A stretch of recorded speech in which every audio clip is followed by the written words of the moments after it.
मई के first week के Sunday को होता है। एक टेंटेटिव डेट आ जाती थी और स्टूडेंट को ये पता चल जाता था एग्ज़ाम मई में होगा।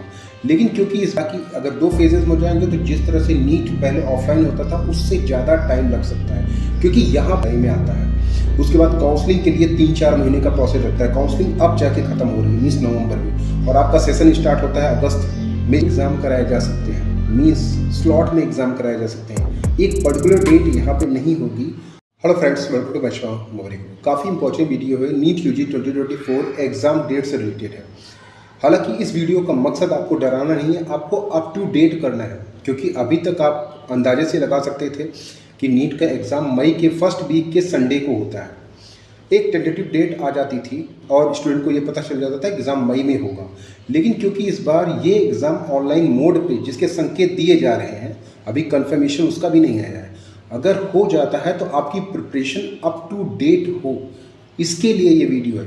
क्योंकि अगर आप ये मान के चलेंगे एग्ज़ाम मई में ही होगा तो कहीं ना कहीं आप प्रॉब्लम में फंस सकते हैं, क्योंकि ऑनलाइन एग्ज़ाम हो जाएगा और फेजेज़ में हो जाएगा तो ये काफ़ी टाइम कंज्यूमिंग हो जाएगा। तो ऐसा भी पॉसिबल है, मैं नहीं कह रहा हूँ कि ऑफिशियल है, लेकिन ऐसा भी पॉसिबल है कि एग्ज़ाम को प्रीपोन कराया जाए, मीन्स जस्ट बोर्ड एग्ज़ाम के बाद में आपके एग्ज़ाम स्टार्ट हों, फेज़ 1 देन फेज़ 2।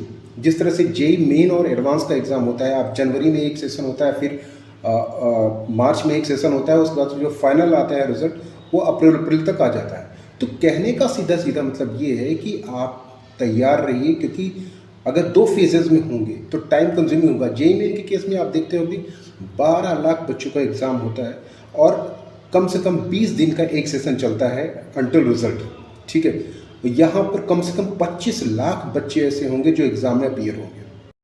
पहले तो दोस्तों सीबीटी मोड जान लीजिए क्या होता है। सीबीटी मोड, यहाँ पर जो क्वेश्चन पेपर होता है वो डिजिटली फॉर्म में आपको दिया जाएगा, लेकिन ओएमआर सीट में आपको आंसर फिलअप करना पड़ेगा।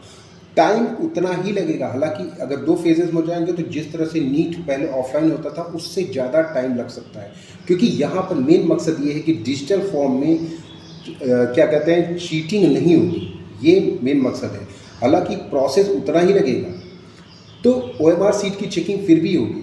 अगर आप देखते होंगे एग्ज़ाम आपका जब मई में होता है तो रिजल्ट जाके जून या जुलाई में आता है। उसके बाद काउंसलिंग के लिए 3-4 महीने का प्रोसेस लगता है। काउंसलिंग अब जाके ख़त्म हो रही है मीन्स नवंबर में, और आपका सेशन स्टार्ट होता है अगस्त में स्टार्ट हो जाना चाहिए। कोविड की वजह से ये सेशन डिले होता चला गया, वरना जो आपका एमबीबीएस का सेशन है वो अगस्त 1 से स्टार्ट हो जाना चाहिए था। ये भी ध्यान में रखा जाएगा, क्योंकि यहाँ पर बात वही हो गई, केवल और चीटिंग का इशू केवल हटाने के लिए यहाँ पे आपको डिजिटल मीडियम में क्वेश्चन पेपर को दिया जाएगा। 2 सेशन में दिया जाएगा तो ये प्रोसेस और भी टाइम कंज्यूमिंग होगा, और इस बात का भी ध्यान रखा जाएगा कि एमबीबीएस का सेशन डिले ना हो।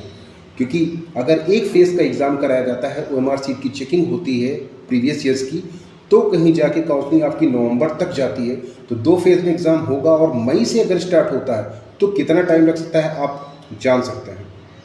जैसे कि मैंने कहा दोस्तों कि फेजेस में ये एग्ज़ाम कराए जा सकते हैं, मींस स्लॉट में एग्ज़ाम कराए जा सकते हैं। एक पर्टिकुलर डेट यहाँ पे नहीं होगी, मींस जैसे 5 मई को ही एक एग्ज़ाम नहीं होगा कि 5 मई को नीट पूरा कंप्लीट हो जाए, क्योंकि ऑनलाइन और सीबीटी मोड होगा तो हो सकता है, माइट बी पॉसिबल कि यहाँ पे डिफरेंट क्वेश्चन पेपर्स दिए जाएँ कैंडिडेट्स को, और डिफरेंट स्लॉट्स में भी एग्ज़ाम कराए जा सकते हैं। क्योंकि एक ही दिन में ऑनलाइन एग्ज़ाम कराना या सीबीटी मोड पे एग्ज़ाम कराना काफ़ी डिफ़िकल्ट हो सकता है, क्योंकि इसके लिए रिसोर्सेज की ज़रूरत होगी, जो कि कहीं ना कहीं मैनेज करना मुश्किल पड़ जाएगा कि 25 लाख बच्चों का एक ही दिन में सीबीटी मोड पे भी एग्ज़ाम कराना या फिर ऑनलाइन एग्ज़ाम कराना भी काफ़ी डिफ़िकल्ट टास्क हो सकता है। इसलिए मैं कह रहा हूँ कि ये स्लॉट में एग्ज़ाम हो सकते हैं, क्वेश्चन पेपर डिफरेंट हो सकता है, लेवल सेम रहेगा डिफ़िकल्टी लेवल, लेकिन स्लॉट्स में एग्ज़ाम हो सकते हैं। एक पर्टिकुलर डेट नहीं होगी कि 5 मई को ही पूरा एग्ज़ाम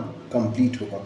तो कहने का सीधा मतलब इस वीडियो का मतलब ये है कि आप लोग प्रिपरेशन जारी रखिए, एग्ज़ाम कभी भी हो सकते हैं, क्योंकि इस बार चेंजेस हो रहे हैं, तो चेंजेस में डेट भी चेंज हो सकती है, प्रीपोन भी हो सकती है, पोस्टपोन होने का कोई चांस नहीं है। तो आपकी प्रिपरेशन अप टू मार्क्स होनी चाहिए, दैट्स ऑल।